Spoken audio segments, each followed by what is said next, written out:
কবি রবীন্দ্রনাথ সরকারের লেখা মজার দেশ। এক যে ছিল মজার দেশ, সব রকমের ভালো। রাতে সেথায় বেজায় রোদ, দিনে চাঁদের আলো।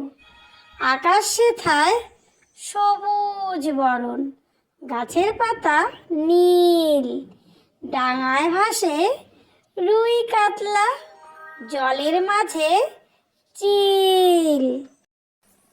কবি রবীন্দ্রনাথ সরকারের লেখা মজার দেশ।